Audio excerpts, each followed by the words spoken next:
what happens if I fail again? And then I have to come back here and I will have listened to all those people say nice things about me, or possibly not say nice things about me, and maybe say, hey, I'm really worried about you. I'm really worried that you're not going to get this thing and that you're going to lose your family. And I was really scared to hear that, and I didn't want to.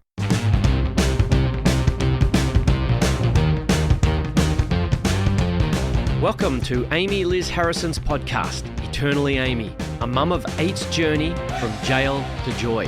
A Gen Xer who overcame her struggle with alcohol to become a best-selling author and mental health advocate. She shares stories of hope and offers ideas for others struggling with mental health challenges, spirituality, ADHD, or maybe just family, travel, and logistics. One thing is for sure, you'll leave with something to chew on.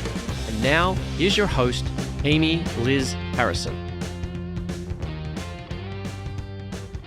You are in control of your destiny to a point, right? And that's where things like the serenity prayer come into play. God, help me to accept the things I cannot change, right? And have the wisdom and the courage to change the things that I can. So the things that are in my control, I do have power over. I do have choices. And so that was a shift. That was a huge mental perspective shift for me. And I started my next leg of the journey, my reset button at Rehab. I started my journey off with a little tiny spark of willingness, because what I was doing clearly wasn't working. What I had tried was, like a big fat failure, basically. And so I set about my course, and it started with basically saying, okay, whatever you guys tell me to do, I'll do it. I mean, I have to try, because I'm in this world of hurt. I'm in this big financial and legal trouble now because I don't know what's going to happen to me with the DUI, and I don't know what's going to happen to me with my family. And I was full of fear. And so I really was in a place, I had what they call the gift of desperation. And don't you find that an interesting phrase? Because the letters of that are God. So God gave me the gift of desperation. And that's another thing that I want to touch on really quick, is the concept of God is something that for me feels a little bit bipolar, schizophrenic, kind of multiple personality disorder.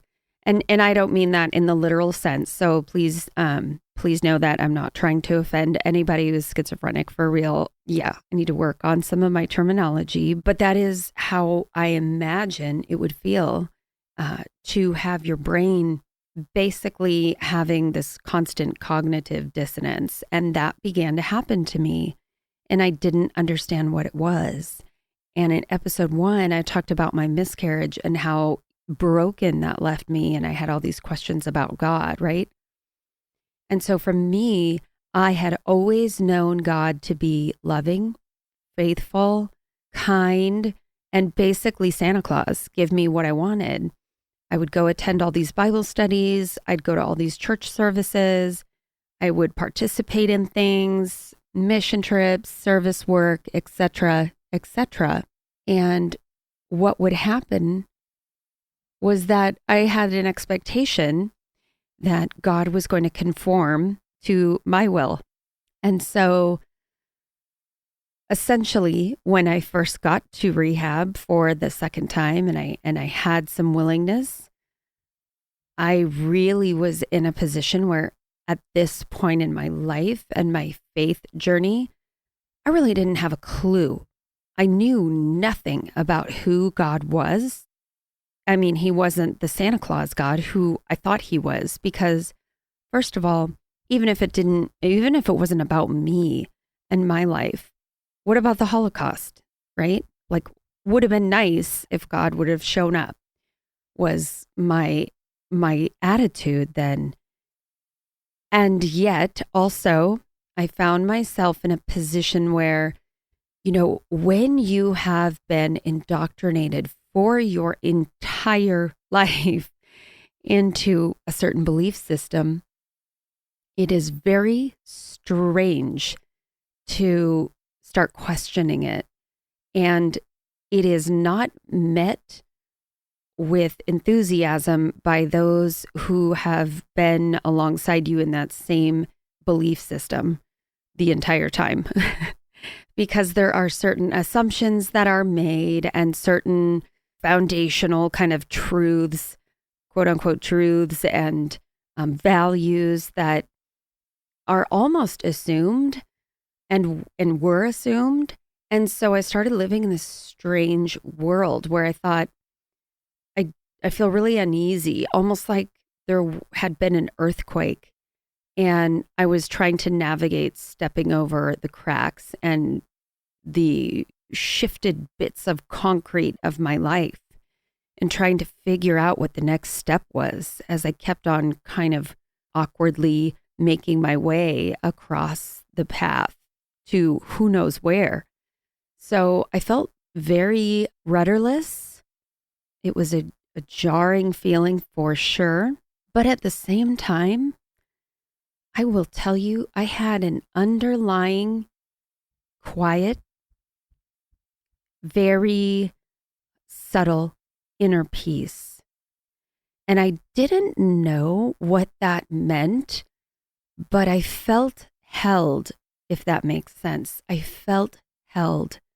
I did not feel alone. I felt lonely, that's for sure, but I felt like a little glimmer of hope, almost like maybe a little life preserver in an ocean.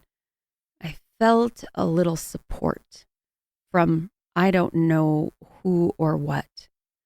But looking back on it now, I do think that was my higher power. I do feel like that was God. I mean, I don't have a question about it, actually. I definitely think it. And what is so fascinating is when you get to the point where you are at the end of your rope. I mean, this was where I was at with my alcoholism, was I had nothing left to give, and yet everybody needed me to give. So it was this crazy place to be where I was broken, raw. I just had no idea who I was anymore. I was terrified of myself. And yet there was a little candle in the darkness. I just kept telling myself, just keep believing that maybe it's possible. Just keep thinking that. Because what did I have to lose? There was nothing I had to lose anymore at this point, because it became one of those thoughts of, well, either God is everything or God is nothing. And I guess I'm going to make the choice that God is everything, that He's ultimately in control of all of this. I don't get it with my finite mind. I may not like it. And I have no idea what's in store for me. So those 30 days, they were like turning a fresh page. They weren't very healing. They were very difficult. They involved setting up new patterns. They involved setting up new playgrounds, new playmates, new play dates, right? I had to look at my entire schedule, everything that I was doing with my life. And I basically had to turn it upside down, give it a big shake, and try again. And so I realized that I only had to change one thing, and that was everything. And it started by all of the things that I had sort of faked the first time around. So I had to sit down and make a schedule of all the meetings that I was planning on attending when I got home, all of the people that I planned on calling. That's a big, big deal in the 12-step community, is calling people and reaching out for help and getting out of your own head and starting to accept the idea of paradoxes, that maybe by calling somebody else to get out of my own head, maybe, just maybe, that was also helping them. And that was something that took me forever to see. And occasionally I still struggle with that. Just a little tiny bit is like, oh, I feel like a burden. Oh. And then realizing, yeah, is that how you feel when someone calls you and wants to talk about something and needs support? Nope. It really helps me. And the reason for that, is basically because I need it too. I need to remember what it's like to feel those feelings. And I need to know that my experience might help somebody else, because when your past becomes your greatest asset, it is the most rewarding feeling on the planet. But I am skipping ahead. So I coin out, actually, no, false. I didn't coin out my second time. And I know exactly why I never coined out. So for those of you who might have missed episode 2, I talked about when I left rehab, I coined out, and it's kind of when everybody passes a coin around in the 12-step fellowship. And it's kind of a well-wishers token. And a lot of people will say nice things about you and wish you well. And the coin is kind of it's a symbol of their good thoughts and mojo that they are kind of figuratively sending your way. And so I didn't coin out because I was afraid. I was afraid of failure.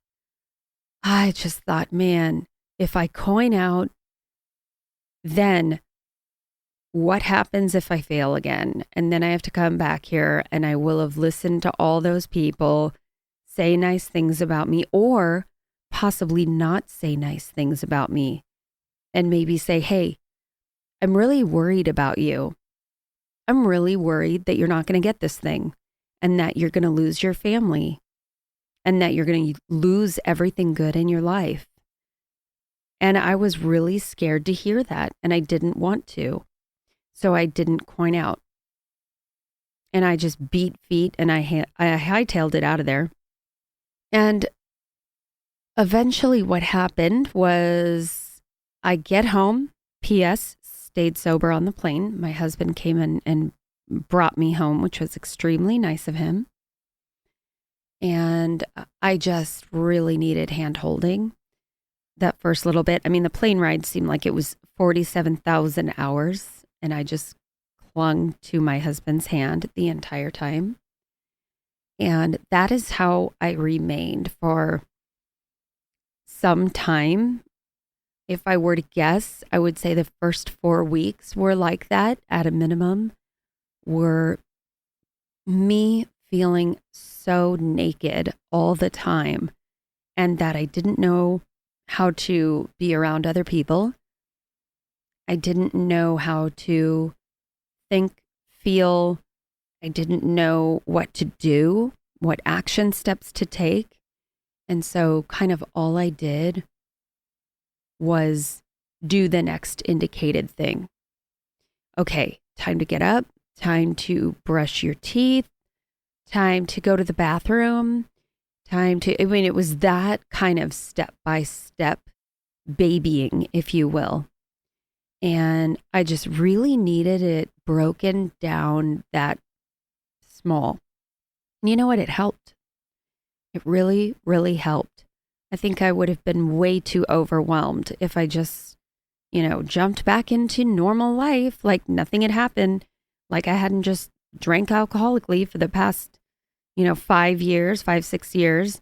And I just don't think I could have done that. I think it just would have really backfired.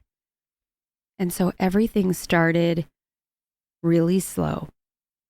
I did go to the meetings that I said I was going to go to. And sidebar on meetings, and I'll try not to forget the place where I'm at, but sidebar on meetings is sometimes it takes a while to find ones that you like. And that's okay. If you decide that the 12-step route is for you, I had some serious prejudice against the meetings here in the town where I live. I didn't like the meetings. I really preferred the California meetings and the energy there and the size of the meetings there. I was hung up on little things like I didn't like the way this meeting said their prayer. I didn't like the, tradition of doing this at the meetings, in Washington. I didn't like this and that.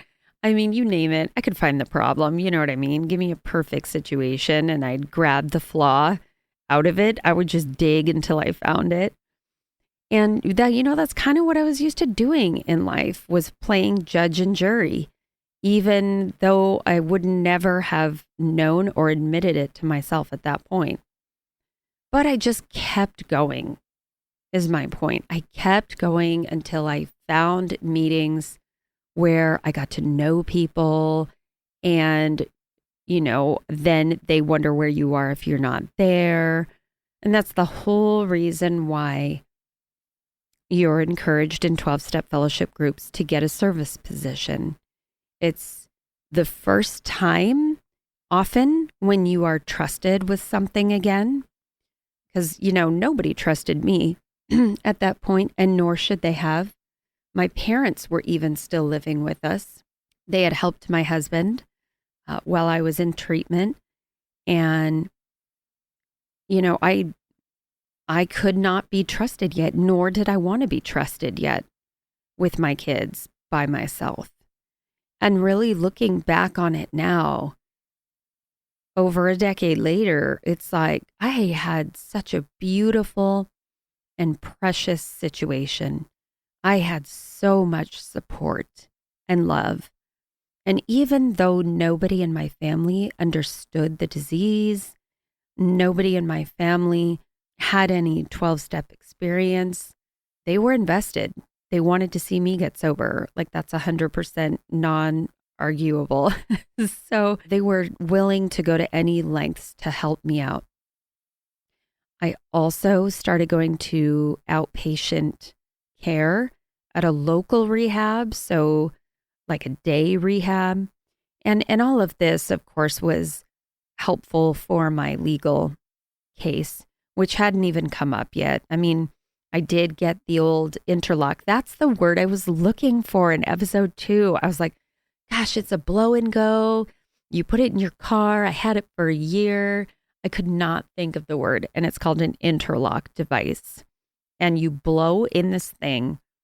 And then if you don't have alcohol in your breath, it will start your engine. It's a little bit antiquated. They're working on some better technology for this problem. But that's what it was back then. And so that was pretty immediate. I'd go and do the, walk of shame into the local audio and auto body shop that would outfit vehicles that needed interlocks. And there was a rather colorful and interesting crowd there, as you might imagine. And that's another thing, sidebar, that I'd like to mention is that I realized for the very first time in my life that I was arrogant, self-centered, full of pride. I thought, good Christian girl from Silicon Valley. I mean, prideful? Yeah, no, sorry, you're wrong. Arrogant? Pass. I don't think so. Like, the Bible talks about humility, and that's what I got because I attended all those Bible studies. I really didn't have a clue that my whole life I had been making choices based on how they benefited me. Oh, yeah, I'll lead that Bible study, sure. It's not because you need help. It's because I want to feel good. I want to feel like I'm in a position of leadership. And so, sure, I'll lead that Bible study for you. So everything was mixed up and backward. And, at least when you can see it and admit it, it just really softens the blow because you can laugh at yourself, which is called Rule 62. Don't take yourself too damn seriously, which is another thing for another time, is another topic. But I just got to the point where I realized, oh, so I'm part of this crowd now. Yeah, those greasy biker dudes and, those ladies who are older and they just look like they've been rode hard and put away wet. Yeah, I'm part of them now. And it was just eye-opening for me and so necessary. So necessary. And, shocker of all shockers, guess what? Those people had their shit together. They had their lives together.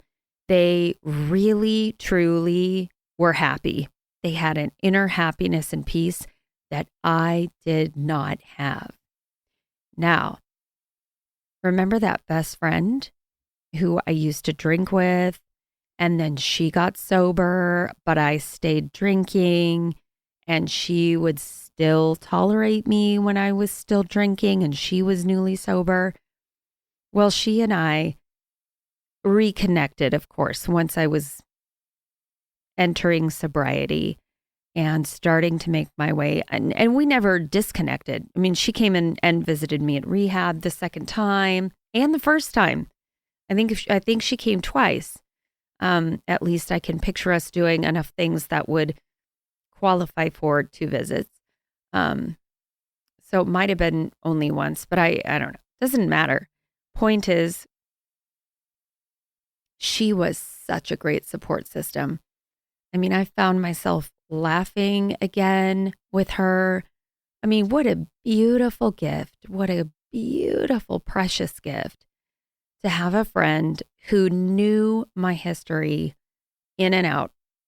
I mean, had seen every last bit of the positive, the negative, and been there for it. And now here I am, this stumbling along little, doe, basically, who is trying to grow into a deer. I don't even know if that's correct. If like a doe becomes a deer, is that a female? Is it a male? I don't know. I know we're not supposed to worry about genders anymore, so maybe that's my answer. But yeah, it was very special. And of course, we're still BFFs today, which is, it's awesome. It is awesome. Anyway, I just poured myself into going to meetings, but I had to make my own way. And the thing about this best friend is that she had a different pathway than I had. She went to 90 meetings in 90 days, which is something that they very much encourage in the 12-step community and in treatment centers featuring 12-step foundations. And after her 90 and 90, she was pretty much done. And she just decided that she was going to go the route of counseling. She had a wonderful counselor who she really loved and learned a lot from. And so she went to counseling once a week. And that was great for her. She maintained her sense of inner peace. Not so with me. I quickly realized that I was more of a daily meeting girl, and that continued well past 90 days. And even to this day, I probably go to 8 meetings a week, because I go 5 days a week in the morning and I go 3 nights a week, and then sometimes an optional meeting on a weekend. So I usually go between 4 and 8 times to a 12-step meeting every week. And you know what? It's just what works for me. And you end up kind of finding your way. That's the beauty of it, is that everybody's journey, again, back to the Ram Dass, everybody's journey is different. And there's not a set of rules that apply to everybody. And that's phenomenal. Total gift. So I will quickly get to the main point of my early recovery. I had all of the firsts. First concert where I walked into the suite where I was going to see U2, and we were the first ones there. My husband and I were, and there were all these wine bottles lined up, and I just turned to him and I just said, I don't think I can do it. I just don't think I can be here. I don't think I can do this for the rest of my life. I had all those moments of panic interspersed over the course of a few months. I got a sponsor. I had a wonderful temporary sponsor when I was in California at treatment. And to this day, we're still connected on Facebook. And I still talked to her quite often. This was kind of one of those relationships that I can just pick up where I left off. It was beautiful. But I needed a local sponsor. So I found one. And I asked her to be my sponsor, basically because I bumped into her at Costco. And I had heard her share in a lot of meetings. And I knew that she worked for a local treatment center here. And she had been sober for a long time. She'd been sober for over 20 years at that point. And I just knew that I couldn't BS her, if that makes sense. But yet it was still my recovery. And I needed somebody who was just going to come alongside me and be kind of like a mom and just take me under their wing and not be real abrasive with me. I'd had another sponsor for like a hot minute from between the points where I got home from rehab the second time and met my current sponsor. I had another lady for a hot minute, and I just knew it wasn't going to work out because I just felt like she was mothering me too much, telling me what to do, checking up on me, being kind of harsh with me, what I perceived as harshness. It was probably fine. But I was super sensitive and at that time and just wanted to be nurtured and coddled. And my sponsor provided that for me. But my hot minute sponsor, I spoke with my temporary sponsor from rehab about her, and she said, you know what, you need a new one. That's not the person for you because you won't be honest with her. And she was right. She was absolutely right, because I slowly noticed I had started hiding a few things from her here and there, just left out some details of some things that maybe should have been talked about. But I just didn't feel like she was a safe place. And so I moved on, found my current sponsor, and P.S., guess what?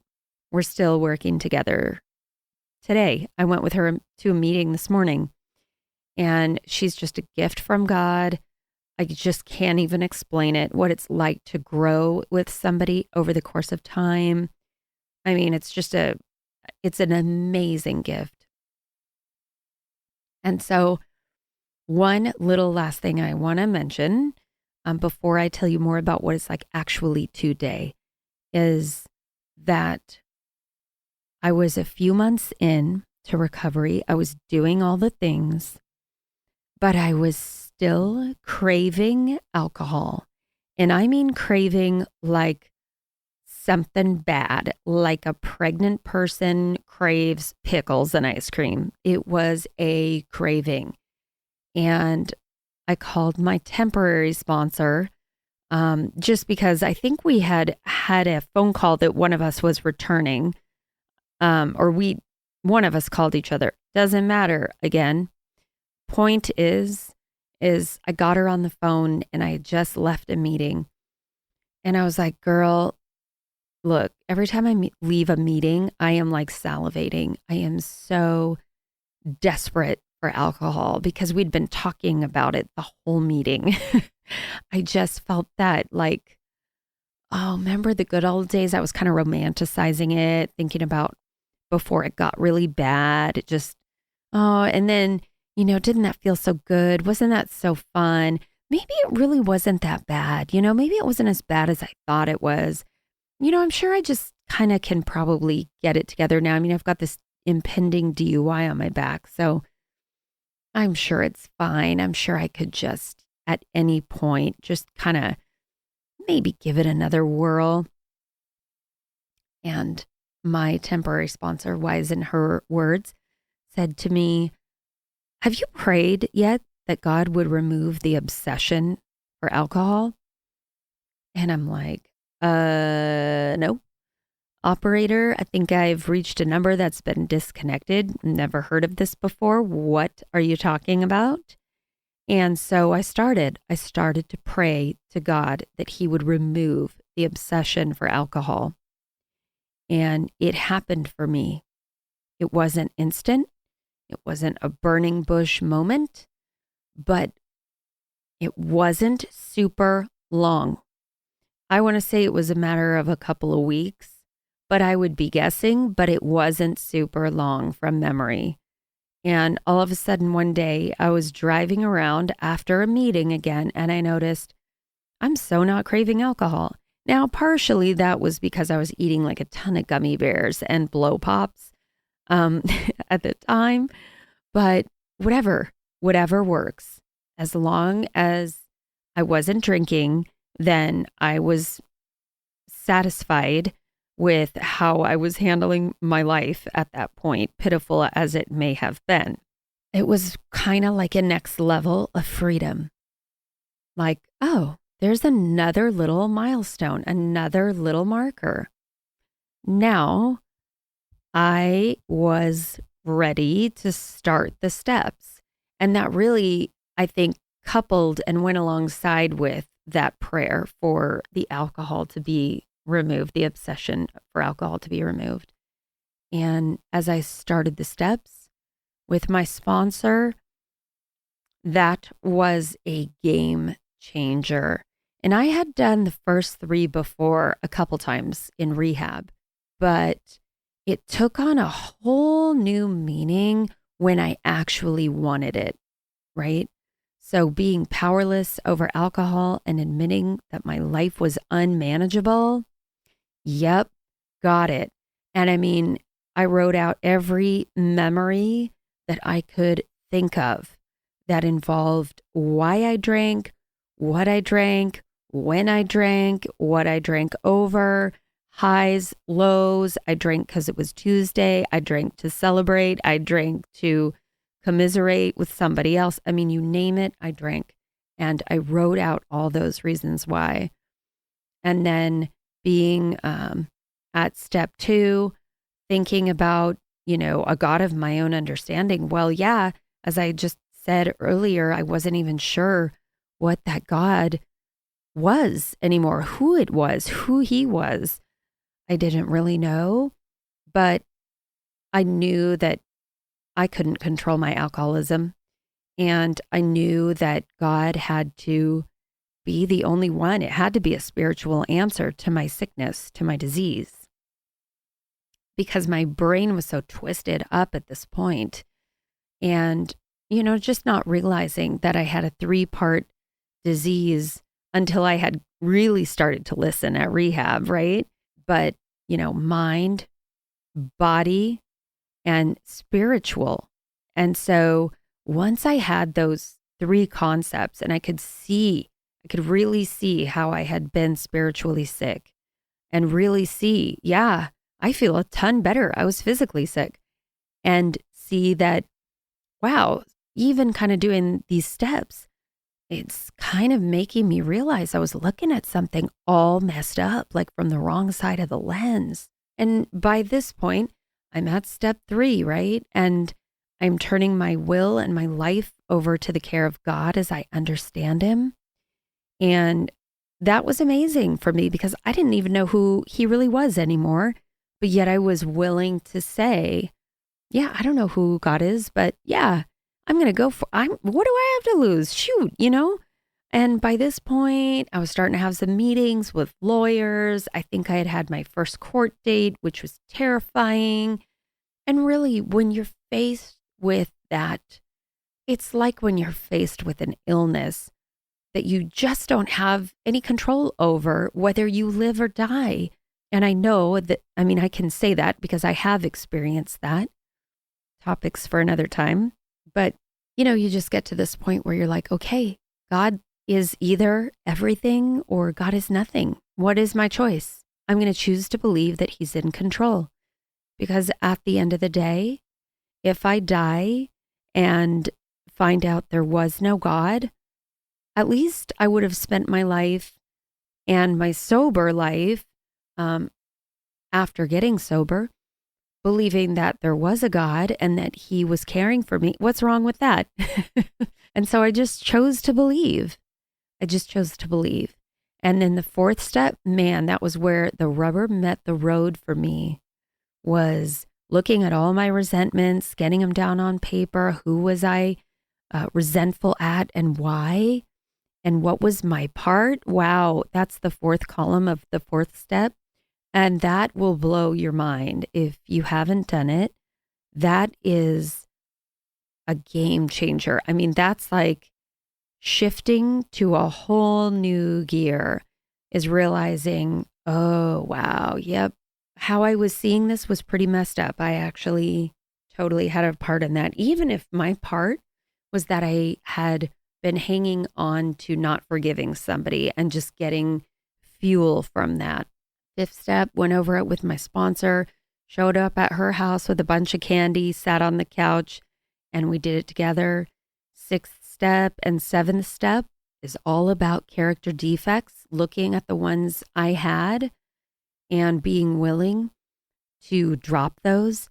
And today, when I sponsor people, what I do is we walk down to the lake and we actually have written our character defects on rocks with a Sharpie, and we drop those rocks into the lake. And it's something that friends of mine have now started doing with their sponsees, and it's very meaningful and very powerful. But these are things, these rituals have become things that are a part of my spiritual practice, and they're very moving for me. And there are things that I never would have done if I had just stayed in the church, in the little walls of the little church, and nothing against that. I couldn't do that anymore. I just had to really, let God take the foundation of my house down to the studs and rebuild into something new, because I had set up some pretty unhealthy walls. And then the eighth and ninth step, making the amends. First of all, the list of people, and that was pretty easy because all I had to do was look back on that fourth step and see again who I had the resentments with, and then, pray for the strength to make the amends to those people. So I wrote all my amends letters, and then what they call the maintenance steps, which are 10, 11, and 12, which, talk about looking at our day at the end of the day and seeing what we've done well, thanks to having God's help and the community of the 12-step fellowship, and what I could really kind of improve on, or what I needed to maybe make an amends for the next day. And 11, seeking prayer and meditation to improve our conscious contact with God, the God of our own understanding. So whatever that looked like. And again, for me, that was rituals. It's been meditation. It's been all kinds of things, art, journaling, you name it. And I'm a wonderful artist, so there's that. Just kidding, I'm not, but that's the point. It doesn't matter. And then finally, the 12th step, which is carrying the message, which can be achieved in a myriad of ways. It's not just sponsoring people. It's not, but it's being of service. And what that means even is showing up at a meeting and sharing, or just being a body in the room, right? And contributing to the 12-step fellowship in some way, shape, or form, or just getting out of my own head and helping somebody else. Having a service position, as I kind of mentioned before, that was key for me, getting a service position. I was the secretary for what I like to call the granny meeting, and that came when I was 6 months sober. I would go, and usually PS service positions are not like this, but at this particular granny meeting, those ladies had been sober for about 75 kajillion years, and they were like burned out. They didn't want to do any service work anymore. So they were happy for like the young, sober person to come in and do everything. They were down. What can I say? And so, I'd do the coffee and I would do the readings and I would set out the sign and I would move the chairs and all of this by myself, and I had 4 little kids at home and all of that. But you know what? That shit kept me sober.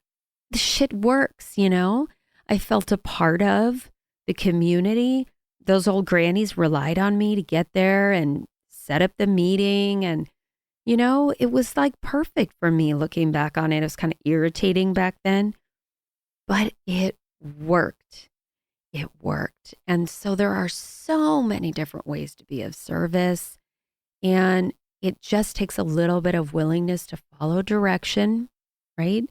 And then to look at things from the other side of the coin and just go, okay, so I can't sponsor anybody right now. Either maybe I haven't been all the way through the steps, or maybe I have a newborn at home, or whatever it is. What are the things that I can do? Right? During that point in time, during my first year, my sponsor used to say to me all the time, see what you can add to a situation and not what you can get out of it. Because I didn't realize it, but I was always wanting to see what I could gain. And that's looping back to the ego and the selfishness and the self-centeredness and the wrong motives. So I'm going to end it there because my life today, it's unbelievable. I can walk into a room and not feel weird at all. I can watch trays of alcohol go by and I don't crave them. I don't want them. I don't secretly wish I could have them. The big book says we recoil as if from a hot flame, and that's how I feel. Like I've been placed in a place of neutrality, safe and protected from alcohol. I just feel safe, and I think it's because I have all this insurance that I constantly take out against a slip. Could I go pick up a drink tonight and, ruin it all? Sure. But it's just not worth it to me to find out if I'm really an alcoholic, or that glass of wine and thinking about the way it would relax me or whatever. It's just not that important to me anymore. It was, but it's not anymore. And so I'm no longer a captive, no longer slave to King Alcohol. And that freedom it's incredible. But even better than that is the freedom that I've gained through working the 12 steps and the fellowship that has grown up around me, that all of a sudden I look around and I'm just surrounded by incredible people who are healthy. They're not toxic. They are honest. We can look back and laugh at our past. And here's the gem. And this is what I want to be my final line, is that my past has truly become my greatest asset.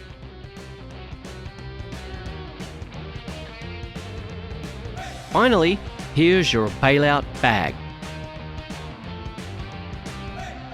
And so for the bailout bag, what is it in your life that has become your greatest asset? Is there anything in your past that you regretted that now you're super glad happened? It's just something to think about. Thanks for listening.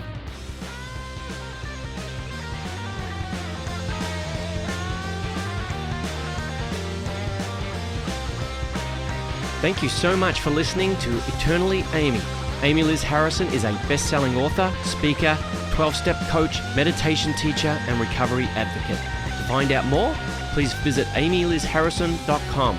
Keep up with Amy on all platforms by following @AmyLizHarrison. Please subscribe and review this podcast. It means so much to us if you do.